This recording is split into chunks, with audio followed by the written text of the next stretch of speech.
गते शोको न कर्तव्यो भविष्यं नैव चिन्तयेत् वर्तमानेन कालेन वर्तयन्ति विचक्षणाः. எல்லாருக்கும் நமஸ்காரம். இந்த சம்ஸ்கிருத வரிகளுக்கு அர்த்தம்னு பார்த்தீங்கன்னா, கடந்த காலத்தை நினைத்து வருந்தாதே, வரும் காலத்தை நினைத்து கவலை கொள்ளாதே, நிகழ்காலத்திலேயே வாழ பழகிக்கும். இதுதான் புத்திசாலிகள் செய்வார்கள். ஆக்சுவலாக இது ஒரு கேட்கறதுக்கு ரொம்ப சாதாரணமான விஷயமாக தான் இருக்கும். ஏன்னா எப்போவுமே நீங்கள் பார்த்தீங்கன்னா ரொம்ப ஆழ்ந்த கருத்துள்ள வரிகள் எல்லாமே கேட்கறதுக்கு ரொம்ப சாதாரணமாக இருக்கும். இது என்ன பெரிய இது அப்படிங்கிற மாதிரி நினைக்க தோணும். ஆனால் நம்ம கொஞ்சம் டீப்பராக திங்க் பண்ணினோம்னா, அதாவது வாழ்க்கையோட தத்துவம், ஃபிலாசபின்னு சொல்கிறா இல்லையா, அது புரியும். அதாவது வாட் இஸ் த பாயிண்ட்? நடந்து முடிஞ்சாச்சு. ஸோ அதை பற்றி போஸ்ட்மார்ட்டம் பண்ணி என்ன பிரயோஜனமும் இல்லை. அஃப்கோர்ஸ் சில பேர் சொல்லுவாள், கடந்த காலத்தை நினச்சா தான் நம்ம எதிர்காலத்தில் முன்னேற முடியும், வாழ்க்கையில் இது பண்ண முடியும், சக்ஸஸ்ஃபுல்லாக இருக்க முடியும் அப்படின்லாம்.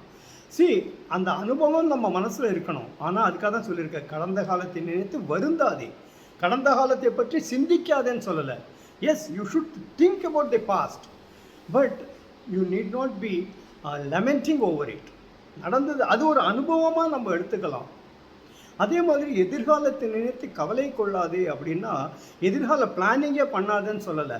எஸ், யூ நீட் ஒரு ஆம்பிஷன் இருக்கணும், ஒரு லைஃப்பில் ஒரு லட்சியம் இருக்கணும், ஒரு குறிக்கோள் இருக்கணும். ஆனால் அதை நினச்சி கவலைப்படாதே. இப்போ ஏதோ ஒரு கெலாமிட்டி வரப்போகுதுங்கிற மாதிரி ஒரு சூழ்நிலை வந்தோன்னா அதை நினச்சிட்டு இப்போலேருந்தே ஐயோ என்ன ஆகிடுமோ ஏதாயிடுமோ அப்படின்னு கவலைப்படாதே அப்படின்னு தான் சொல்லியிருக்கு. ஸோ இங்கிலீஷில் கூட சொல்லுவாள், take each day as it comes அப்படின்னு. எஸ், இன்றைக்கி என்ன, இன்றைக்கி நம்ம காலத்தால் எழுந்திருக்கிற பொழுது we are fine, carry on with your work. இதுதான் இதோட ஒரு டீட்டெயில்டாக அனலைஸ் பண்ணோன்னா இதுதான் அதோட அர்த்தம். கடந்த காலத்தை நினைத்து வருந்தாதேன்னு சொன்ன உடனே கடந்த காலத்தையே நினைக்காத, எல்லாத்தையும் மறந்துவிடும், வாட் எவர் ஹேஸ் ஹேப்பண்ட் அப்படின்னு அர்த்தம் கிடையாது. ஸோ ஐ தாட் தட் இப்போ இருக்கிற காலகட்டத்தில் இது நமக்கு ரொம்ப பொருந்தும் அப்படின்னு தோணித்து, அதுதான் இன்றைக்கி இதை ஷேர் பண்ணிக்கலாம்னு நினச்சேன். அண்ட் செகண்ட் திங் நிறைய பேர் என்கிட்ட கேட்டுருக்கா, சார் அந்த சான்ஸ்கிரிட் ஸ்லோகத்தை தனியாக அனுப்புங்களேன் அப்படின்னு. அஃப்கோர்ஸ் லாஸ்ட் டைம் சொன்னேன், நான் கொஞ்சம் வேறு ஒர்க்குனால ஷேர் பண்ணிக்க முடியல. வித்தின் டுடே ஆர் டுமாரோ நான் அதை என்னோடய வாட்ஸ்அப் குரூப் இருக்கு இல்லையா, தோஸ் ஆர் நாட் ஜாயின்ட் அவளுக்கும் சொல்லிடுறேன். இதான், this is the WhatsApp number. இந்த நம்பருக்கு உங்களோட பேர் அண்ட் ஊர் எழுதி அனுப்பிச்சிடுன்னா அந்த குரூப்பில் உங்களை நான் சேர்த்துக்கிறேன். ஸோ வாட்ஸ்அப் குரூப்பில் நான் இதோட ஸ்லோகத்தையும் அர்த்தத்தையும் எல்லாம் இது வரைக்கும் சொன்னது எல்லாத்தையுமே உங்களோட ஷேர் பண்ணிக்கிறேன். கர்மா ரசிகர்களுக்கு என்னுடைய பணிவான வணக்கங்கள். இப்போ தொடர்ந்து பார்த்துட்டு வரவாளுக்கு தெரியும், அதாவது கர்மா கொஞ்சம் ஷூட்டிங்லாம் டிலே ஆகிருக்கு. செகண்ட் பார்ட் ஷூட்டிங் ஸ்டார்ட் பண்ண போகிறேன்.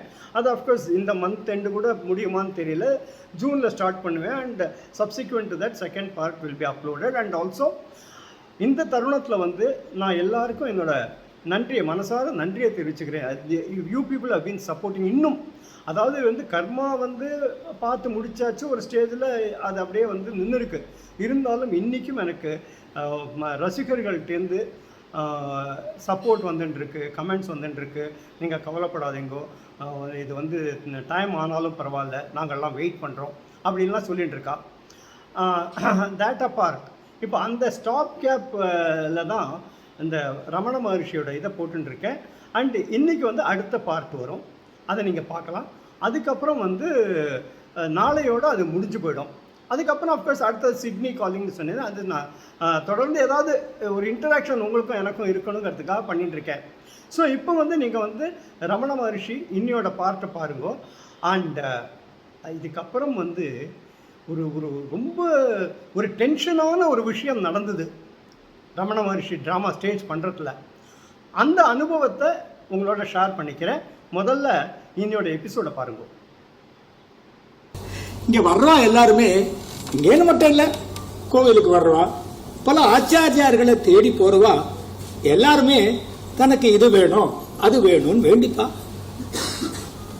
முக்கியமா மனசு அமைதி அடையணும்னா என்ன பண்ணணும், நான் யார் அப்படிங்கறது எப்படி புரிஞ்சுக்கிறது, இப்படி எல்லாம் கேட்பா. ஆனா இந்த ராமநாத பிரம்மச்சாரியும் முதலியார் பாட்டியும் தனக்கு எது வேணும்னு கேட்டதே கிடையாது. அதனாலே இவ என்ன கேட்டாலும் செய்ய வேண்டிய நிர்பந்தம் எனக்கு. கிட்டத்தட்ட 35 வருஷமா ஒரு நாள் தவறாம இன்னி வரைக்கும் எனக்கு உணவு கொண்டு வந்து கொடுத்துட்டு இருக்கா சரியான நேரத்துக்கு. நான் அதிகமா சாப்பிடணும்னு சாதத்தை அடைச்சி அடைச்சி கொண்டு வருவா. ஒரு நாள் அந்த முதலியார் பாட்டி என்னை பார்த்து ஒரு கேள்வி கேட்டா பாருங்க.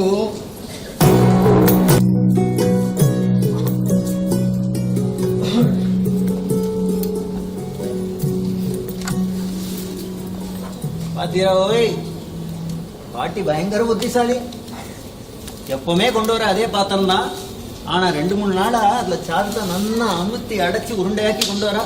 எனக்கு தெரியாத மாதிரி குறைச்சலா இருக்கிற மாதிரி உதிரி சாதத்தை நன்னா அப்படி எடுத்துட்டு வரா. அதுதான் பாட்டியோட கெட்டிக்காரத்தனம். குறைச்சலா இருக்கிற மாதிரி என்ன அதிகமா சாப்பிட வைக்கிறா. பகவான், எது குறைச்சலு, எது அதிகம், எது பெருசு, எது சிறுசு, எல்லாம் நம்ம எண்ணம் தான். என்ன அப்படி பாக்குறீங்க?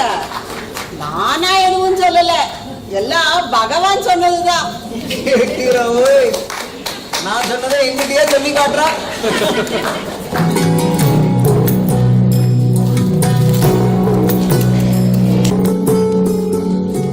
இத எதுக்காக சொல்றேன்னா, அந்த அளவுக்கு தன்னாலம் இல்லாத பக்தர்கள் அவ.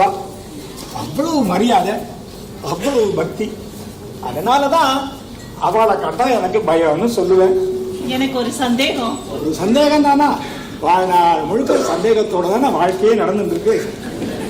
இல்ல, நான் இங்க வந்த புதுசுல எது புதுசு எது பழசு? எதுவுமே புதுசு இல்லை. எல்லாமே இருக்கிறது தான்.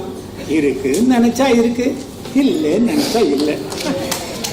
பகவானோட நிலை வேற, எங்க நிலை வேற.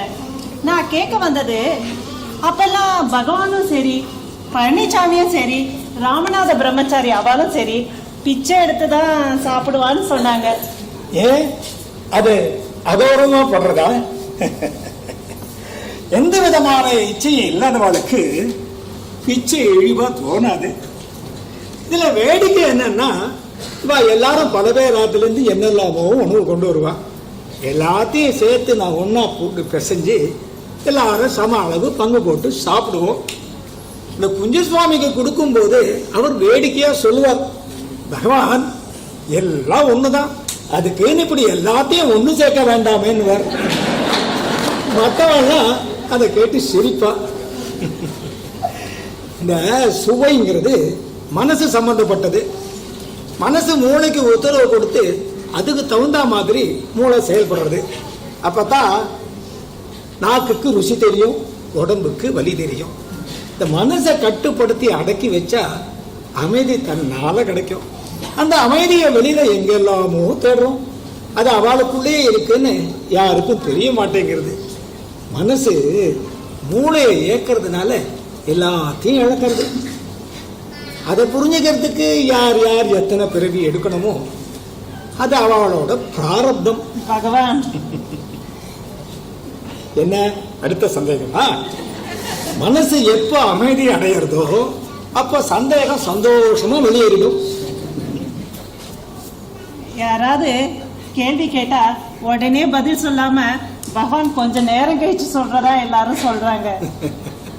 அது எப்படி உங்களுக்கெல்லாம் எதையும் நினைக்காம இருக்கிறதுக்கு கஷ்டமா இருக்கோ, எனக்கு எதையாவது நினைப்புல கொண்டு வரணும்னா சிரமமா இருக்கு. யாராவது ஏதாவது கேள்வி கேட்டாங்கன்னா நான் முதல்ல இந்த உலகத்துக்கு வரணும். அதுக்கப்புறம் அவ என்ன கேள்வி கேட்டாள்னு உள்வாங்கிக்கணும். அதுக்கப்புறம் தானே நான் பதில சொல்ல முடியும். அதப்பா அடுத்த சந்தேகம் வருது பார்.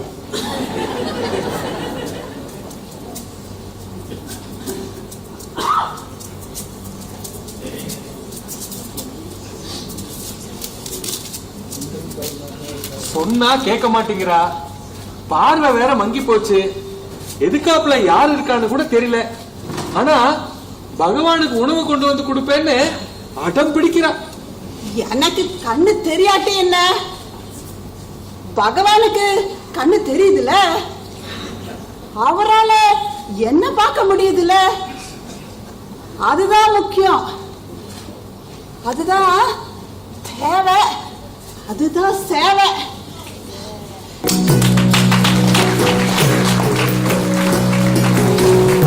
நீங்க சொல்றதெல்லாம் கேட்க கேட்க ஒண்ணு நான் ஒரு 30 வருஷத்துக்கு முன்னாடியே பிறந்திருக்கணும், இல்ல பிறந்ததுல இருந்து இங்கே இருந்திருக்கணும்னு தோணுது. பகவானை ஒரு தடவை தரிசனம் பண்ணா போதும், எல்லாருக்கும் இதே எண்ணம் தான் வரும். பால் பிரெண்டன் பகவானை மீட் பண்ணது பிரெண்டனோட வாழ்க்கையிலே ஒரு திருப்பு முனையா அமைஞ்சது அவருக்கு. தனக்கு ஏற்பட்ட அனுபவத்தை விரிவா எழுதினார். அதுக்கப்புறம் வெளிநாட்டுல இருந்து பல பக்தர்கள் அவரை தேடி வந்தாங்க. பால் பிரெண்டன் மௌனமா பேசினது 1930லன்னா இப்போ சமீபத்துல நான் இந்த ஆசிரமத்துக்கு வந்ததுக்கு அப்புறம் நடந்த ஒரு சுவாரஸ்யமான விஷயத்தை என்னால சொல்லாம இருக்க முடியாது. அதுதான் பகவானோட குரலை ரெக்கார்ட் பண்ண முயற்சி பண்ணது.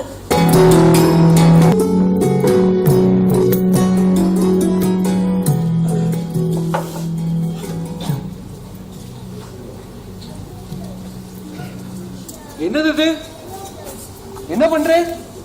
பகவானோட குரலை ரெக்கார்ட் பண்ண வந்திருக்கோம். அதாவது பகவான் குரல் இதுல பதிவு பண்ண போறோம். We are from HMV. His Master's Voice என்ற ஒரு ரெக்கார்டிங் கம்பெனி. ஆபீஸ்ல இருந்து பெர்மிஷன் வாங்கிட்டோம். இது எப்படி வேலை செய்யும்? Shall we give him a demonstration? Yes, please, please. இப்போ நான் இந்த பட்டன் அமைக்கிறேன்னா இந்த டேப் சுத்தும். இந்த டேப் சுத்தரிச்சு நீங்க பேசுறதெல்லாம் இதுல பதிவாயிடும். இப்போ நான் இந்த பட்டன் அமைக்கிறேன், நீங்க ஏதாவது கொஞ்சம் பேசுங்க. ஓம் நமோ பகவதே ஸ்ரீ ரமணாய. அருணாச்சல சிவா.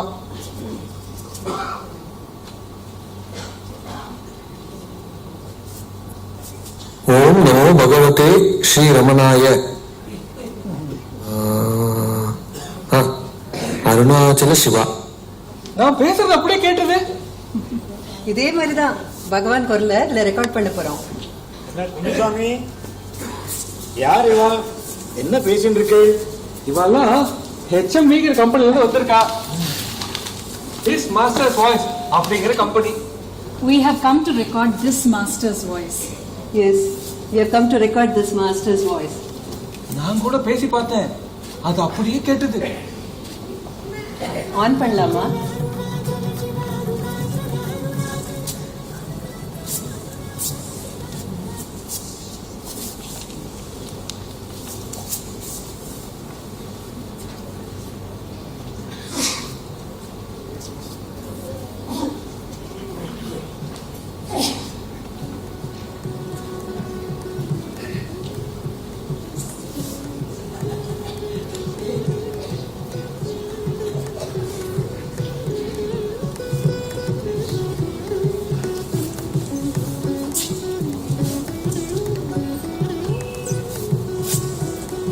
பகவான், உங்க குரலை ரெக்கார்ட் பண்ண வந்தோம்.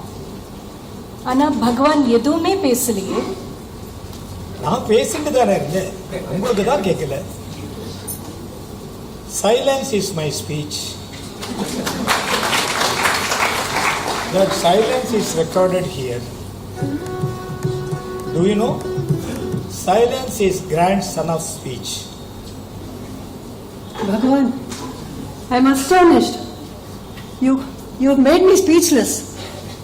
Speak less. It is always better.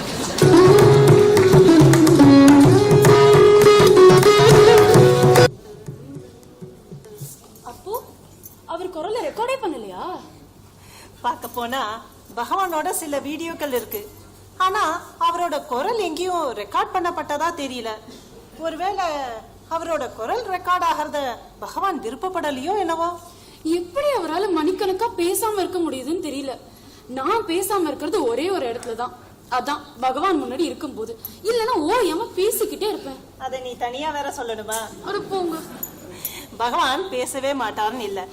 சில சம்பவங்களை வர்ணிக்கும் போது நானே கேட்டிருக்கேன், குஞ்சுசாமி சொல்லியும் கேள்விப்பட்டிருக்கேன். அப்படியே தத்ரூபமா நடிச்சு காமிப்பார். சில அறிவுரைகளை விரிவா சொல்லியிருக்காரு. குறிப்பிட்டு சொல்லணும்னா பகவானுக்கும் சிவபிரகாசம் பிள்ளைக்கும் ஏற்பட்ட சந்திப்பு, அது நடந்தது 1901. அப்பெல்லாம் பகவான் அதிகமா பேச மாட்டார். ஆனா சிவபிரகாசம் பிள்ளை கேட்ட கேள்விகளுக்கு சிவபிரகாசம் பிள்ளை கொண்டு வந்த ஸ்லேட்ல பதில் எழுதி கொடுத்தார். இந்த கேள்வி பதில தான் 1923 ஸ்ரீ ரமண சரித அகவல் அப்படின்னு ஒரு புஸ்தகமா வெளியிட்ட சிவபிரகாசம் பிள்ளை. நான் யார் அப்படிங்கிற கேள்விக்கு தீர்க்கமான பதில் கிடைச்சது அவருக்கு மட்டும் இல்ல, நமக்கும் தான். ஆனா என்ன, இவங்களுக்கு மத்தியில நடந்த இந்த கேள்வி பதில் கொஞ்சம் ஹெவியா இருக்கும், சுலபமா புரியாது.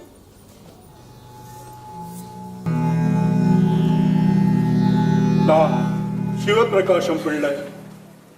நான் யார் அப்படிங்கறத எப்படிங்க தெரிஞ்சுக்கிறது? எனக்கு எப்போ முக்தி கிடைக்கும்? பகவான் யார்கிட்டயும் எதுவும் பேச மாட்டார்.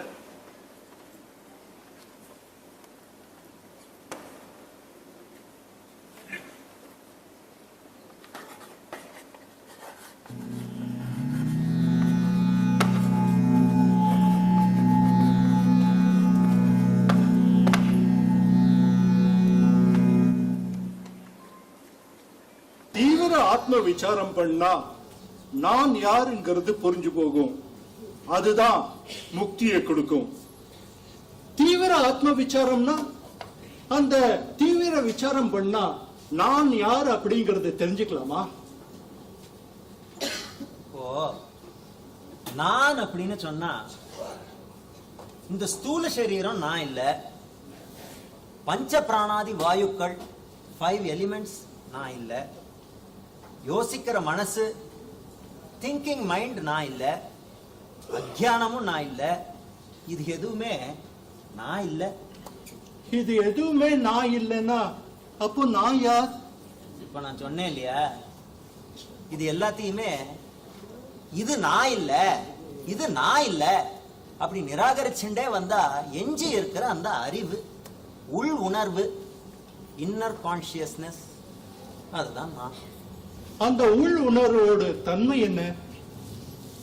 தன்மை சத்து சித்து ஆனந்தம். இதுல நான் அப்படிங்கிற எண்ணமே வராது. அதுதான் மௌனம், அதுதான் ஆத்மா. ஒண்ணு தெரியுமா, கடவுள், அகந்தை, உலகம் இது எல்லாமே ஆத்மஸ்வரூபத்துல உதிக்கிற கற்பனை. இந்த ஆத்மஸ்வரூபம் ஒண்ணு மட்டும்தான் சத்தியம், அது மட்டும்தான் நிரந்தரம். அந்த உண்மையை எப்படி உணர முடியும்? மற்ற உலக விஷயங்களை பார்க்கும்போது இதையும் உணர முடியுமா? முடியாது. இது எப்படின்னா, தாம்பு கயத்துல பாம்பை பார்த்து அரண்டவன் அந்த சர்ப்ப ஞானம் நீங்கி அதிஷ்டான கயறு தான் அப்படிங்கிற ஞானம் தோன்ற மாதிரி உலக ஞானம் நீங்கினா மட்டும்தான் ஆத்ம ஞானத்தை பெற முடியும். சரி, அந்த வெளி தோற்றம் எப்போ மறையும்? இந்த எண்ணங்கள் எல்லாம் உருவாக்குற மனசு இருக்கு இல்லையா, இந்த மனசு காணாம போன உடனே இந்த வெளிப்பொருள்களும் தானா காணாம போயிடும். சுவாமி, மனசோட தன்மை என்ன? எண்ணங்களோட சேர்க்கை தான் மனசு.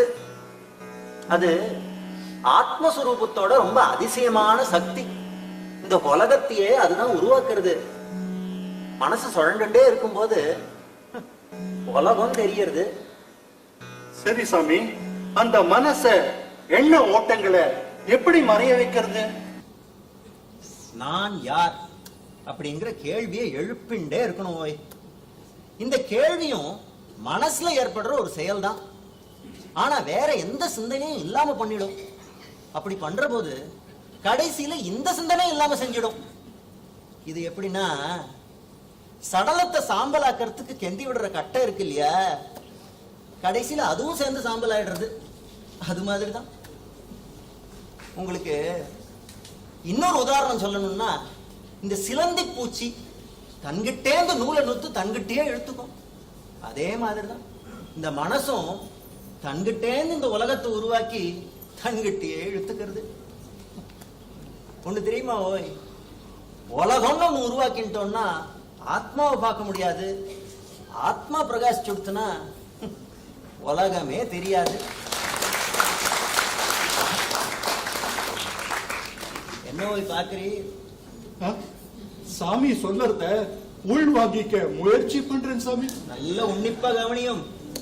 இந்த ஒரு தத்துவம் மட்டும் பிடிபட்டு போச்சுன்னா எல்லா விசாரமும் தீர்ந்து போய் பரம்பொருளோட ஐக்கியமாயிடலாம். சாமி, இன்னும் கொஞ்சம் விளக்கமா சொல்ல முடியுமா? இத எவ்வளவு விளக்கினாலும் புரிய வேண்டிய வாளுக்கு புரிய வேண்டிய நேரத்துல புரிய வேண்டிய விதத்துல புரிஞ்சு போயிடும்.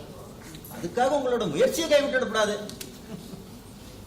இந்த தேகத்துல நான் எங்கேருந்து உதயமாறுது அப்படி விசாரிச்சோம்னா ஹிருதயம்னு தெரியும்.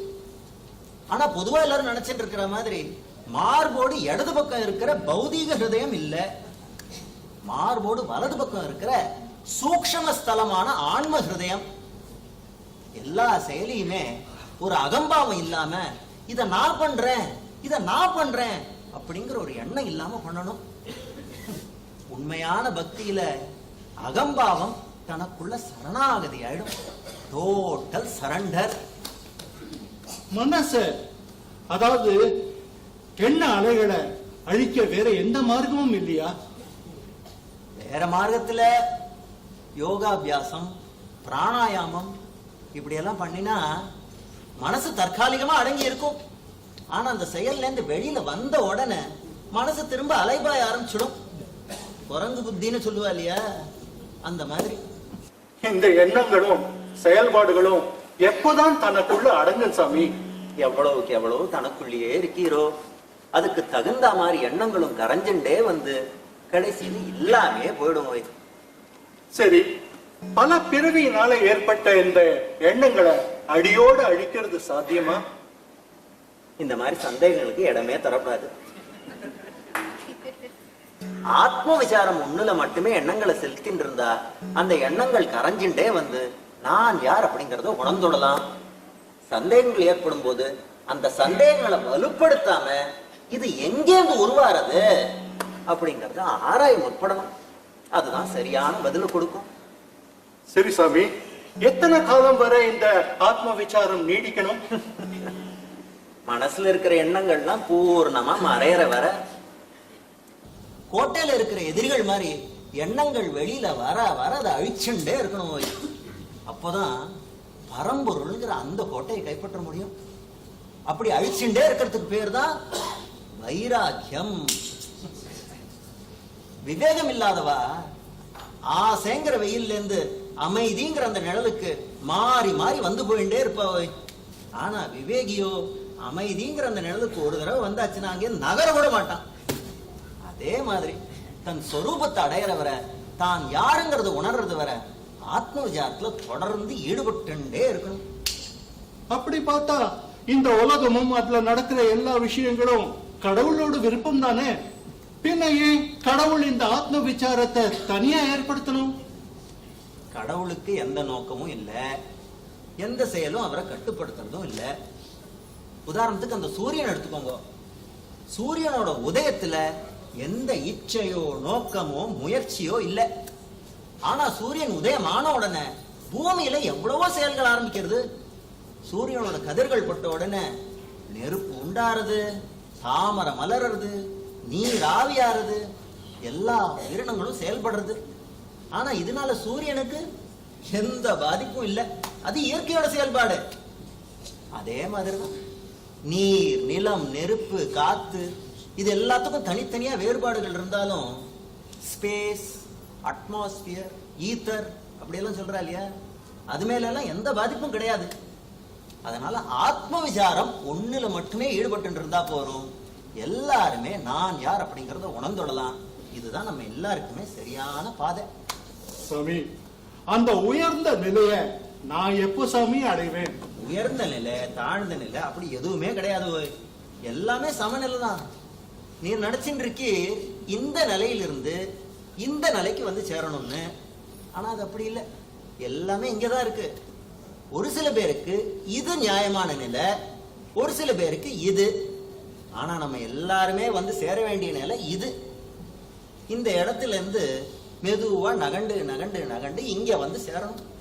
அப்படி போற பாதையில நடுப்புற இந்த காம, குரோத, லோப, மோக, ஆசாபாசங்கள் எல்லாத்தையும் அழிச்சுண்டே வரணும். அப்படி நிராகரிச்சுண்டே வந்தா கடைசியில வந்து சேர்ற நிலைதான் இது. பரம்பொருள் ஆத்ம ஞானங்கிற நிலை.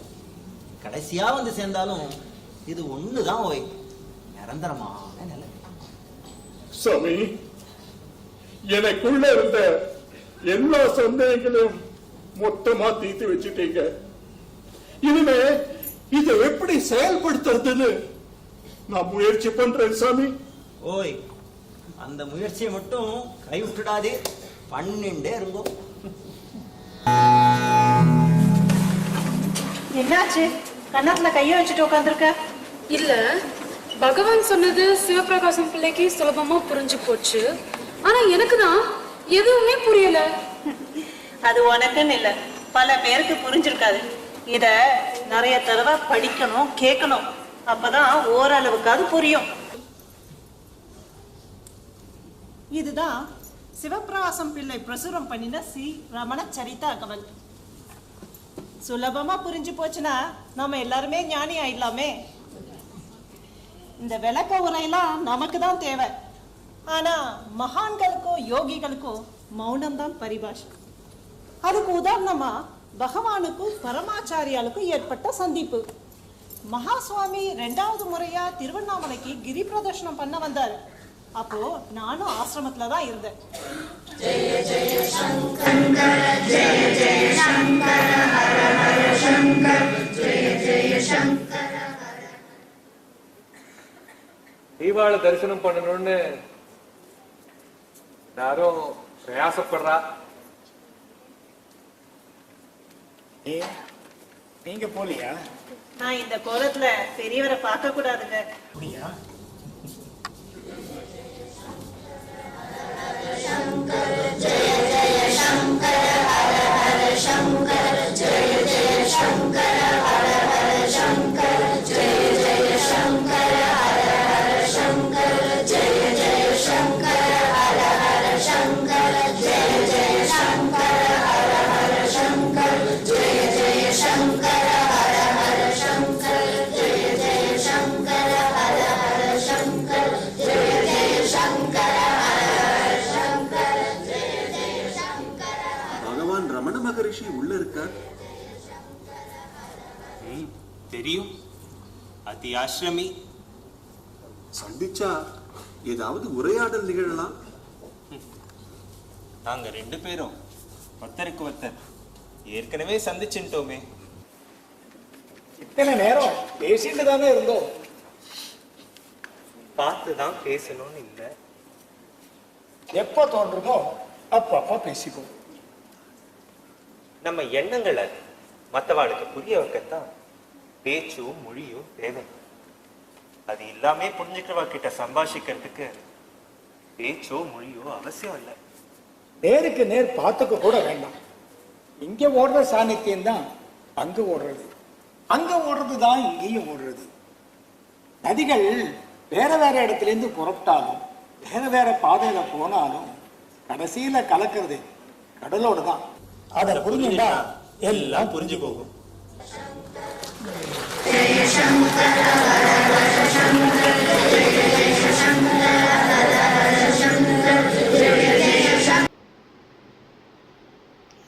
ஸோ இதுவும் வந்து ஏன்னா நிறைய பேர் ரமண மகர்ஷி ரொம்ப இதுவாக தான் devotees are there and also இது வரைக்கும் அவரை பற்றி தெரியாதவா கூட எனக்கு என்ன எழுதுனா, சார் இது வந்து நான் ரமண மகர்ஷின்னு கேள்விப்பட்டிருக்கோம், பட் உங்களோட நாடகத்தை பார்த்ததுக்கு அப்புறம் தான் இவ்வளோ விஷயங்கள் அவரை பற்றி தெரிஞ்சுது எங்களுக்கு அப்படின்னு. அண்ட் ரமண மகர்ஷியை பற்றி தெரிஞ்சவா என்ன சொன்னோன்னா, சார் அந்த 2 மணி நேரத்துக்குள்ளே இப்படி எல்லா விஷயத்தையும் எப்படி சார் கொண்டு வந்திருக்கீங்க நீங்கள் அப்படின்னு. எல்லாருக்குமே என்னோட மனமார்ந்த நன்றி. அண்ட் கம்மிங் பேக் டு அந்த டென்ஷனான விஷயம் என்னன்னு சொல்கிறேன். அதாவது செப்டம்பர் 1ஆம் தேதி 2018ஆம் வருஷம் ஒரு எங்கள் நாடகக்குழு கலாமந்திரனோட குழு எங்களுக்கு வந்து ரொம்ப ரொம்ப முக்கியமான ஒரு நாள். ஏன்னா அன்னைக்கு வந்து ரமணாசிரமத்திலேயே போய் அந்த நாடகத்தை நாங்கள் மேடையேற்ற போகிறோம். ஸோ எல்லா இதுவும் பண்ணியாச்சு, எல்லாம் ப்ரிப்பேர் ஆயாச்சு, எல்லாம் ஆயாச்சு. 2 நாளைக்கு முன்னாடி அந்த பரமாச்சாரியால் நடித்தார் இல்லையா, அதில் அவன் பேர் வந்து சனத். அவன் வந்து, சார் எனக்கு வந்து செப்டம்பர் 1ஆம் தேதி வந்து எனக்கு கார்த்தால ஒரு ப்ரோக்ராம் இருக்குது சார், ஸோ என்ன பண்ணுறது அப்படின்னா, என்னப்பா அது நீ வந்து இப்போ வந்து சொன்னேன்னா நான் என்ன பண்ணுறது நாளைக்கு, ஏன்னா அந்த கேரக்டருக்கு வந்து ரொம்ப, ஏன்னா பரமாச்சாரியாரோட கேரக்டர் பண்ணுறான், அது வந்து டக்குன்னு வேற யார்ட்டையாவது கொடுத்து பண்ண சொல்ல முடியாது. ஸோ ஐ டோல்டு என்னப்பா இப்படி வந்து சொல்கிறேன். இல்லை சார், அது வந்து அந்த இது ப்ரோக்ராம் என்னால் மிஸ் பண்ண முடியாது, நான் ஒன்று பண்ணுறேன் சார், அதை முடிச்சுட்டு நான் வந்து விடுறேன். ஏன்னா எப்படிப்பா நீ முடிச்சுட்டு வருவேன், திருவண்ணாமலை வரைக்கும் நீ வந்தாலும் கிட்டத்தட்ட 6 மணி நேரம் ட்ராவல் அது. இல்லை சார், எனக்கு வந்து 12 மணிக்கு முடிஞ்சுடும், அது 12 மணிக்கு கிளம்பினா கூட நான் 6 மணிக்குள்ளே வந்துவிடுவேன். என்னப்பா 6 மணிக்கு நான் ட்ராமா ஆரம்பிக்கணையா அப்படின்னேன். இல்லை சார், என்னோடய சீன் தள்ளி தானே வருது, நான் வந்துவிடுவேன். நீ எப்படிப்பா வருவேன்? நான் பைக்கில் வந்துடுவேன். என்னது பைக்கில் வருவியா? ஏன் இங்கேருந்து திருவண்ணாமலை வரைக்கும் பைக்லேயே வரப்போகிற? இல்லைப்பா அது வேண்டாம், நீ அந்த மாதிரி ரிஸ்க் எடுத்துக்காத, நீ வேணா வந்து ஒரு இது கார் வேணா நீ இது பண்ணிக்கோ அது பண்ணு. பட் எனக்கு என்னென்னா நீ டயத்துக்கு வந்து சேரணும்ப்பா, எனக்கு இல்லைன்னா நான் என்ன இது பண்ணுவேன்னு. இல்லை சார், நீங்கள் கவலையே படாதீங்க சார், நான் எப்படி அங்கே வந்து சேர்ந்துடுவேன், என்னோடய சீனுக்கு முன்னாடி நிச்சயமாக வந்துவிடுவேன். அவன் கான்ஃபிடென்ட்டாக சொன்னான். பட் எனக்கு வந்து அப்போலேருந்தே உதற ஆரம்பிச்சுடுது. ஸோ செப்டம்பர் 1ஆம் தேதி நாங்கள் எல்லோரும் போயாச்சு, மேக்கப் போட்டுனாச்சு, எல்லாம் ரெடி ஆயாச்சு. அவள் வந்து ஆர்கனைசர்ஸ் வந்து சார் கரெக்டாக 6 மணிக்கு ஆரம்பிச்சிடலாம் இல்லையா? ஆரம்பிச்சிடலாம் சார் அப்படின்ட்டு அவள்கிட்ட சொல்லிட்டேன். உள்ளூர் எனக்கு இது என்ன சொல்கிறது, என்ன எப்படி என்னால் ஏன்னா அந்த டென்ஷன் வந்து அனுபவிச்சா தான் தெரியும். ஸோ ப்ளே ஆரம்பித்தாச்சு, ஆனால் அவன் வரல இன்னும். நான் வந்து எப்போவுமே எப்படின்னா இதில் வந்து மியூசிக் நான் தான் போடுவேன், அதாவது ரெக்கார்டட் மியூசிக்னு வச்சுக்கோங்களேன். மியூசிக் நான் தான் போடுவேன். மியூசிக் பிட்டில் நான் உட்காந்துருக்கேன். அங்கே என்னோடய ஃப்ரெண்டு சொல்லியிருந்தேன், அப்பப்போ ஃபோன் பண்ணி கேட்டுக்கோப்பா அவன் எங்கே இருக்கான், அவன் எத்தனை தூரம். ஏன்னா இவன் பைக்கில் வேறு வரைங்கிறான், எனக்கு அது வேறு பயம். இவன் வந்து 6 மணிக்குள்ளே வரணுங்கிறதுக்காக ஏன்னா ஒரு ரேஷாக அந்த எவ்வளோ விதமான கவலை பாருங்கோ. அவனுக்கு ஒன்றும் ஆகிடக்கூடாதுங்கிற கவலை வேறு. அண்டு இவன் பைக்கு ட்ரைவ் பண்ணதுனால இப்போ என்னோடய ஃப்ரெண்டு ஃபோன் பண்ணால் அவன் எடுக்கலை. ஸோ சீன் போயின்ட்டுருக்கீங்க, ஒவ்வொரு சீனாக போயின்ட்டுருக்கு. என்னடா என்ன பண்ணுறது, இவன் பை சான்ஸ் ஏதோ இந்த காரணத்தால் டிலே ஆகிடுது, ஏதோ ஒன்று ஆச்சு அவன் வரலன்னு மைண்ட் இதே ஓடிட்டுருக்கு. மியூசிக் ப்ளே பண்ணிட்டுருக்கேன் நான். But of course by God's grace அவன் கரெக்டாக வந்து சேர்ந்தான். அவன் சீனுக்கு முன்னாடியே வந்துட்டான், மேக்கப் போட்டு எனக்கு இன்ஃபர்மேஷன் வந்துடுது, சார் சனத் வந்துட்டு தான். அப்பாடான்னு மூச்சு விட்டேன். எதுக்கு நான் சொல்கிறேன்னா, நாடகம் போடுறதுங்கிறது அவ்வளோ சாதாரண விஷயம் இல்லை. ஏன்னா ப்ரீவியஸ் ஒரு எபிசோடில் சொன்னேன், அதாவது இந்த லக்ஷ்மிங்கிற பசுமாடு வரணும் அப்படின்னு நான் பிடிவாதமாக இருந்தேன். பட் அது வந்து ஸ்டேஜில் வந்து திமிராமல் இருக்கணுமேங்கிறதெல்லாம் பயம் இருந்தது. பட் அதுதான், that is the beauty of stage play, that is the challenge. And அவன் வந்தாச்சுன்னு கேள்விப்பட்டோன்னு எனக்கு கிடைச்ச ரிலீஃப் இருக்குது பாருங்கள். எனக்கு மட்டும் இல்லை, ட்ரூப்பில் எல்லாருக்குமே. ஏன்னா ஒரு டீமாக தானே எல்லோரும் பண்ணிகிட்ருக்கோம். ஸோ அவன் வரப்போகிறது இல்லையா, என்ன ஆல்டர்னேட் என்ன அந்த ஒரு வேளை. ஏன்னா இது உங்களுக்கு நல்லாவே தெரியும், இது ரொம்ப ரொம்ப இம்பார்ட்டன்ட் சீன் இந்த ப்ளே. பரமாச்சாரியர் பால் பிரண்டன் வந்து பரமாச்சாரியாவை மீட் பண்ணிவிட்டு, பரமாச்சாரியால் வந்து இது வந்து நீ போய் ரமண மகரிஷி தான் உனக்கு கரெக்டு, அவரை போய் பாருன்னு சொல்கிறது. இது வந்து a very significant scene in the history of Ramana மகரிஷி. அப்படி இருந்தபொழுது இந்த மாதிரி ஒரு சின்ன அனுபவம் இருக்கும். அதுவும் எங்கள் திருவண்ணாமலையிலே போடுற போது, வேறு எங்கே இருந்தாலும் நான் வேறு ஏதாவது ஒரு இடத்துலனா போஸ்ட்போன் கூட பண்ணிவிடுவேன். இந்த செப்டம்பர் 1ஆம் தேதி நான் மிஸ் பண்ண முடியாது. ஏன்னா that is suppose to be the advent. அன்றைக்கி தான் ரமண மகரிஷி வந்து திருவண்ணாமலையில் கால் வச்சார். அன்னிலேருந்து அங்கேயே தான் இருந்தேன். So they were also particular that it should be done on the 1st September. So இவ்வளோ விஷயங்கள் அங்கே இருந்தது. So I thought I just share that with you. So நாளைக்கு வந்து அடுத்த ஃபைனல் போர்ஷன் ஆஃப் இது ரமண மகரிஷி, அதை நீங்கள் பார்க்கலாம். அண்ட் ஒன்ஸ் அகெயின் உங்கள் எல்லாரோட சப்போர்ட்டுக்கு, ஆதரவுக்கு, ஏன்னா அவ்வளோ பொறுமையாக இருக்கீங்க நீங்கள், அது வந்து நான் நிச்சயமாக வந்து அக்னாலேஜ் பண்ணிகிட்டே ஆகணும். ஏன்னா எனக்கு தெரியல வேறு எந்த ஒரு ப்ரோக்ராம், ஒரு சீரியல்னு வச்சுக்கோங்களேன், இந்த அளவுக்கு வெயிட் பண்ணுவாளா, அஷூரன்ஸ் கொடுப்பாளா.